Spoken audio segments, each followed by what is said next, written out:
હું તમને એક એવી મસ્ત મજાની વાર્તા કહું જે જાદુ, ચમત્કાર અને સાચી ભલાઈ વિશે છે. આ ચિત્રો સાથેની સફરમાં આપણે એક એવા જાદુગર અર્જુનને મળીશું જેનો દિલ ખરેખર સોનાનું હતું. અને જુઓ, દરેક સુંદર વાર્તાની જેમ આપણી વાર્તાની શરૂઆત પણ થાય છે એક વખતની વાત છે. તો ચાલો કલ્પનાની પાંખે ઉડીને આપણે સૌ પહોંચી જઈએ એક દૂરના ખૂબ જ શાંત ગામમાં, જ્યાં આ આખી વાર્તા બની હતી. તો આ જ ગામમાં રહેતો તો આપણો હીરો અર્જુન. હવે દેખાવમાં તો એકદમ સાધારણ જ હતો, પણ એની પાસે એક ગજબની શક્તિ હતી, જાદુની શક્તિ. પણ હા, અર્જુનનો જાદુ કંઈ તાળીઓ મેળવવા માટે નહોતો, એ તો લોકોના આંસુ લૂછવા માટે હતો. અને એટલે જ તો ખબર છે, ગામના લોકો એને પ્રેમથી ચમત્કારી અર્જુન કહીને બોલાવતા, કારણ કે એનું જાદુ કોઈ ખેલ તમાશો નહોતો, એ તો એક આશીર્વાદ જેવો હતો. એની જાદુઈ છડી કોઈને ડરાવવા માટે નહીં, પણ કોઈનું દુઃખ દૂર કરવા માટે જ ફરતી. પણ ખાલી વાતો કરવાથી શું ફાયદો? ચાલો આપણે અર્જુનની ભલાઈને જાતે જ અનુભવીએ. એવા 2 પ્રસંગો જોઈએ જેનાથી ગામના લોકોના દિલમાં એના માટે હંમેશને માટે જગ્યા બની ગઈ. એક રાત્રે તો ગજબ થઈ ગયું. આખા ગામમાં બૂમાબૂમ મચી ગઈ. આગ! એક ગરીબ દાદીમાની નાનકડી ઝૂંપડી ભડકે બળી રહી હતી. બધા લોકો લાચાર હતા. આગ બધું જ બાળી નાખવા તૈયાર હતી. પણ બરાબર ત્યારે જ અર્જુન ત્યાં પહોંચ્યો. 1 સેકન્ડ પણ બગાડ્યા વગર એણે પોતાની જાદુઈ છડી હવામાં ફેરવી કંઈક મંત્ર બોલ્યો અને આગની મોટી મોટી જ્વાળાઓ જાણે પાણીની જેમ શાંત થઈ ગઈ. દાદીમાનો જીવ બચી ગયો. થોડો સમય વીત્યો, પણ મુસીબતો ક્યાં કોઈનો પીછો છોડે છે? આ વખતે ગામ પર એક નવી આફત આવી. દુશ્મન હતો દુષ્કાળ. ધરતી તરસથી ફાટી રહી હતી.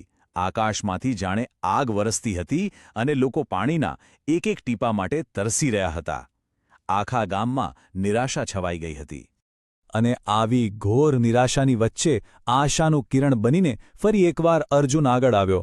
એણે આકાશ સામે જોયું, પોતાની બધી શક્તિ એકઠી કરી અને પછી તો ચમત્કાર થયો.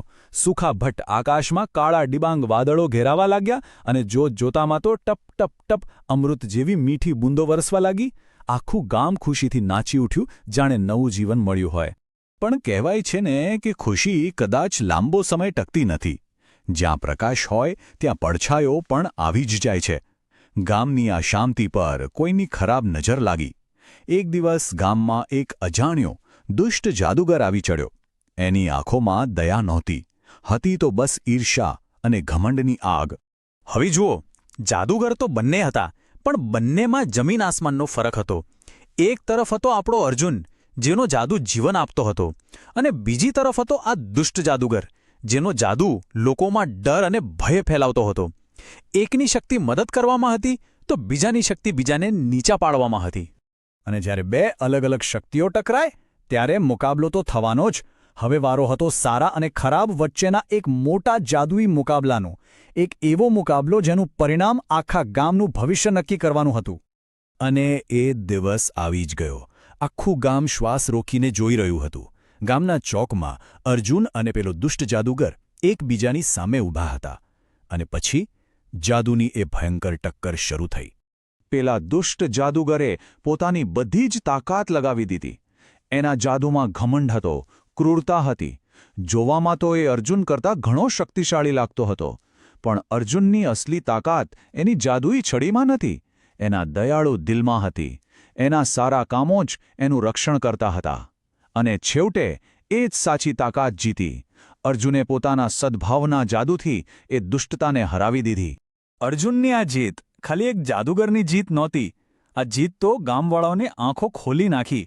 અને આ વાર્તાના અંતમાં જ છુપાયેલો છે એનો સૌથી મોટો અને સુંદર સંદેશ.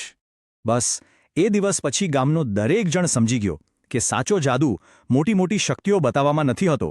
અસલી જાદુ તો કોઈના દિલમાં રહેલી દયામાં છે, બીજાના દુઃખમાં કામ આવવાની ભાવનામાં છે. સાચી તાકાત